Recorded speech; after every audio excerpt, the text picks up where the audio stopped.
Halo guys, assalamualaikum. Kalau kemarin kita udah ngebahas Infinix Note 40 ya untuk reviewnya, sekarang nih udah sampai sesuai janji gue guys. Ini adalah versi yang Pro-nya. Bakal kita bongkar, unboxing dan juga kita hands on. Kira-kira bedanya apa aja sih sama Infinix Note 40 yang kemarin untuk versi yang Pro-nya. Gak usah lama-lama, langsung kalian simak video full unboxing dan juga hands on ya brother. Sebenarnya brother, kalau kita side to side dengan adiknya si Infinix Note 40, untuk yang Pro-nya ini memang nggak ada pembeda sama sekali. Mungkin ada beberapa key selling point yang menjadi pembeda di bagian dari boxnya. Seperti untuk pengecasannya, untuk yang versi Pro ini udah nyampe 70 watt. Gila banget nggak sih lo guys? Sedangkan untuk yang Note biasanya ini cuman 45 watt aja. Selebihnya secara spesifikasi sama, cuman pembedanya ada dari segi layar dan juga segi kamera yang menurut gue cukup spesial dan berani banget untuk si Infinix kasih di Infinix Note 40 Pro ini guys. Gitu ya. Langsung kita bongkar aja. Harusnya sih paket pembeliannya sama aja ya guys. Sama si Infinix Note yang 40 gitu. Ntar ya. Nah tuh, ya kan? Lu bakal dapat sebuah Mac Charge. Ini untuk wireless charging yang udah support sampai 20 watt ya guys. Kemudian di bagian dalamnya seperti biasa ada unit dari device-nya yang bakal kita kesampingin dulu guys, ya kan? Penasaran kan lu sama varian warnanya? Yang jelas ini keren banget guys. Lanjut. Nah, lu bakal dapat kemarin hard case juga ya guys. Nah ini hard case-nya lebih spesial bro. Iya karena baru gue ngomong pakai telur. Lu udah ngomong pakai leather aja. Maksud gue ini ada leathernya guys. Jadi memang nampak terlihat eksklusif dan premium kayak handphone flagship gitu untuk bagian dari hard case-nya. Karena ini bahannya bahan kulit. Gue nggak tahu ini kulit buaya, kulit ular, apa kulit kadal nih ya kan. Lanjut lagi guys. Ada ini stiker-stiker seperti biasa ya. Ada splash proof yang mana ini udah sertifikasi IP54 untuk handphonenya, jadi tahan debu dan percikan debu-debu ini, tahan percikan air dan debu-debu intan, gitu ya.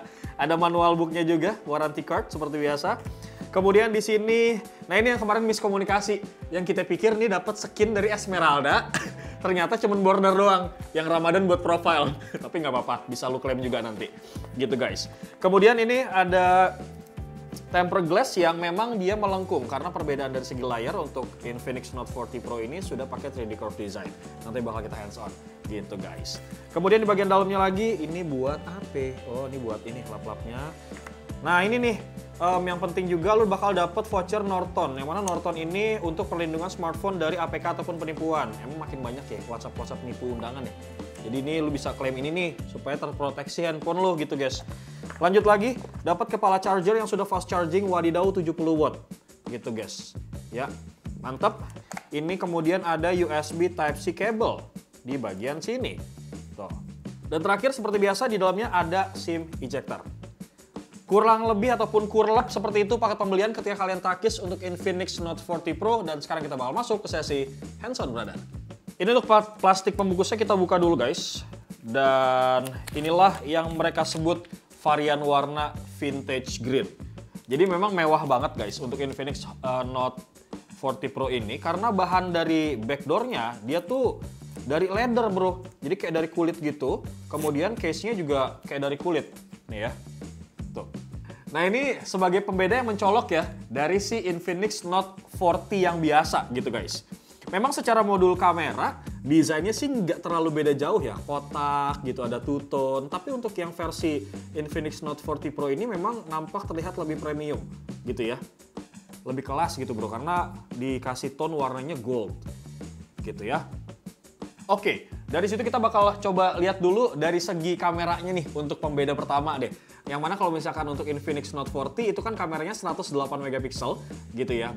Belum ada OIS, kemudian dapat kamera bonus 2 megapiksel plus kamera AI.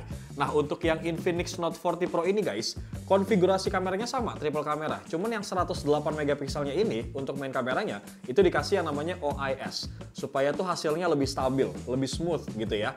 Dan kamera kedua tetap 2 megapiksel plus ada satu tambahan kamera yang punya resolusi 2 megapiksel juga. Gitu. Nanti kita lihat tipis-tipis untuk fitur-fitur kameranya apakah sama atau tidak seperti yang Infinix Note 40 yang kemarin gitu guys. Kalau kita balik ke bagian depan, ini kan tadi pembeda desain udah kelihatan ya, kemudian pembeda kamera pun sudah terlihat. Nah sekarang pembeda dari segi layarnya. Ini memang kelas banget karena di range harga yang cuma 3 jutaan, lu udah bisa ngedapetin sebuah handphone yang punya layar 3D curve design. Refresh rate-nya 120 Hz. Kemudian untuk bentang layarnya 6,78 inci. Panelnya yang jelas pakai AMOLED dan bukan flexible AMOLED. Ini sebuah hal yang menurut gue cukup spesial banget yang dikasih sama Infinix gitu guys ya. Oke, ini kita buka dulu layarnya. Nah, tampilannya kurang lebih seperti ini guys untuk layarnya. Memang beda banget ya namanya layar curve, walaupun sebenarnya secara bentang layar mah sama 6,78, cuman pembedanya lebih kelas gitu guys. Layar melengkung tuh kayak handphone mahal dan memang cita rasa flagship kalau misalnya kita lihat ya. Terus kalau misalnya lu lihat ya, dari samping kanan, samping kiri, atas dan juga bawah dari bezelnya, ini memang kedua handphone ini sama-sama tipis.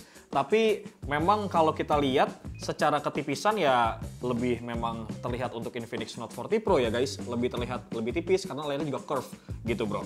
Nah, dari bagian layar nampak ada nyempil di bagian atas ini sebuah kamera selfie ya, yang sama-sama punya resolusi 32 megapiksel gitu guys. Dan buat lo semua yang suka foto malam, baik itu fotonya low light atau segala macam, ini kita juga lihat di sini ada yang namanya flash. Flashnya ini ring di bagian belakang, nggak cuma belakang aja guys, tapi di bagian depannya pun ini ada flash untuk ngebantu foto malam. Ini kan lu lihat di bagian belakang ya, dia modelnya ring LED flash guys. Gitu. Kemudian kalau misalkan kita switch ke kamera depan, terus misalkan foto malamnya agak kurang terang gitu ya untuk selfie, ini ada di sini nyempil ada flashnya dia. Gitu guys. Nah, sebelum kita masuk ke jeroan, ini gue kasih lihat dulu kali ya fitur-fitur kamera dan segala macam, dikit kita spill aja. Karena ini secara fitur gitu ya, ini sebenarnya sama aja guys. Ada mode film juga yang bisa lo manfaatkan seperti Infinix Note 40 yang kemarin gitu ya. Ini banyak banget template-template yang bisa kalian pakai. Kemudian videonya pun sebenarnya sama untuk perekaman maksimalnya. Dia tuh bisa di 2K guys. Tuh, 2K 30 fps. Paling rendahnya itu ada di 720 30 fps. Nah, kalau misalkan tangan kalian tremor gitu ya, memanfaatin OIS dan segala macamnya, lo tinggal pakai yang namanya Ultra Steady. Tapi ketika lo menggunakan fitur Ultra Steady, dia tuh resolusinya hanya mentok di 1080 30 fps aja. Automatically akan berubah gitu guys. Nah, ini juga ada video enhancement sama juga seperti Note 40 yang biasa gitu guys. Fotonya pun ini kalau misalkan lo lihat bisa 3 times zoom ya. Kemudian kalau kita zoom lagi dia bisa sampai 10 kali gitu guys untuk kemampuan zoomnya. Portrait seperti biasa, super night juga bisa kalian pakai, bisa 3 kali zoom juga. Kemudian di mode more, di fitur more-nya juga ada slow motion, time lapse, dual video buat ngevlog, short video buat bikin konten, sky shop buat nambahin efek-efek di langit gitu kalau misalkan langitnya surem tuh ya kan. Mode pro, panorama, super makro, dokumen, AR space. Jadi kurang lebih sih secara fitur kamera sama persis seperti Infinix Note 40. Cuman pembedanya ya dari segi resolusinya aja gitu guys, yang udah dikasih OIS kamera utamanya gitu ya. Oke, dari bagian kamera sekarang kita bakal bahas untuk bagian jeroan ataupun performanya nanti. Nah, kalau kita masuk ke about phone ya guys, ini secara OS-nya pun sebenarnya sama ya, pakai XOS khasnya Infinix, versionnya yang 14.0. Kemudian varian RAM-nya ini yang kita hands-on sekarang 8GB. Ini yang kita pegang sekarang 8 plus 8 extended RAM, yang mana RAM-nya udah pakai LPDDR4X. Kemudian untuk internal storage-nya 256GB, pakai tipenya UFS 2.0 gitu guys ya. Kemudian untuk chipsetnya pun sama ya, MediaTek Helio G99 Ultimate. Memang keluar versi yang 5G, cuman dia pakai MediaTek Dimensity ya gak? Di luar, cuman setelah kita konfirmasi kemarin sama pihak Infinix, ternyata untuk versi yang 5G-nya tidak masuk di Indonesia kemungkinan. Gitu guys ya. Oke, lanjut lagi. Nah, ini sebagai pembeda juga ya, sebenarnya baterainya mah 5000 mAh kalau masalah baterai. Cuman pengecasannya yang tadi gue bilang, yang versi Pro ini udah dapat 70 watt ya, 70 watt fast charging gitu bro. Android-nya pun sama, masih pakai Android 14. Kurang lebih seperti itu bro secara spesifikasi. Dan untuk angka di atas kertas ketika kita coba untuk menggunakan AnTuTu benchmark, si Infinix Note 40 Pro ini bisa menghasilkan skor di angka 432.606 poin untuk AnTuTu benchmark versi yang 10 bro.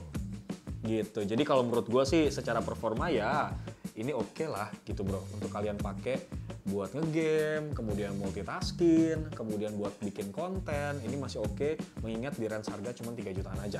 Lu ngedapetin banyak banget yang memang ini rasa-rasanya seperti handphone flagship fitur-fiturnya. Salah satunya adalah ini juga nih, yang gue bilang ada fingerprint in display. Jadi fingerprintnya itu bukan di samping, bukan di belakang, tapi ada di dalam layar AMOLED-nya. Gitu guys, bisa kalian manfaatkan. Nah, buat lu semua yang penasaran gitu ya, kemarin kan untuk Infinix Note 40 itu kita cuman Mobile Legends doang settingannya. Nah ini sekarang gue bakal buka 3 game sekaligus deh untuk settingannya aja nih guys. Gitu ya, gue bakal buka Mobile Legends, PUBG Mobile, dan juga Genshin Impact. Yang bakal kita cek kira-kira dia bisa di settingan apa untuk mainnya. Oke, untuk pertama nih settingan Mobile Legends ya guys, gue bakal buka setting, kemudian kita bakal cek untuk frame rate-nya, dia mentoknya di super guys. Kemudian untuk grafisnya, dia nih mentoknya di ultra, dengan settingan rata kanan semua, kalau lu lihat nih, ya kan? Jadi mentoknya itu di super dan juga ultra. Kemudian kita bakal coba buka untuk PUBG Mobile guys, ini settingannya mentok di mana? Kita masuk ke grafis. Nah di sini untuk PUBG settingan grafisnya di smooth, kemudian frame rate-nya bisa di ultra guys. Kemudian balance juga bisa, balance ultra bisa, kemudian HD high bisa, tapi HDR belum kebuka gitu guys. Jadi mentoknya ini untuk PUBG Mobile dia di HD high untuk grafis dan juga frame rate-nya gitu bro. Terakhir kita bakal coba cek settingan default untuk si Genshin Impact. Kira-kira doski ini ada di mana ya? Oke, Genshin Impact, kita bakal coba buka dulu setting. Nah, di sini grafis dia itu di lowest ya guys, defaultnya. Settingannya di lowest 30 fps untuk default Genshin Impact di Infinix Note 40 Pro. Gitu guys. Kurang lebih seperti itu ya settingan gamenya. Dan mohon maaf gue nggak bisa review into deep karena nanti mungkin bakal kita kulik lagi nanti gitu di minggu depan mungkin, atau mungkin buat lo semua yang pengen di compare dengan handphone mana bisa aja, nanti tinggal request aja di kolom komentar kira-kira bakal kita head to head dengan handphone apa gitu guys. Nah seperti itulah beberapa pembeda ya dari Infinix Note 40 dan juga Infinix Note 40 Pro. Semoga mencerahkan lo semua, kira-kira lo mau pilih yang mana, karena beda harganya ini nggak terlalu jauh ya guys ya kalau kita cek dari harga SRP gitu guys. Buat lo semua yang kemarin nggak kedapatan flash sale-nya, mohon bersabar ya kan, jangan kegoreng terus lo beli di offline harganya mahal, jangan, tungguin aja nanti bakal restock lagi mungkin gitu guys. Bewok pamit, assalamualaikum.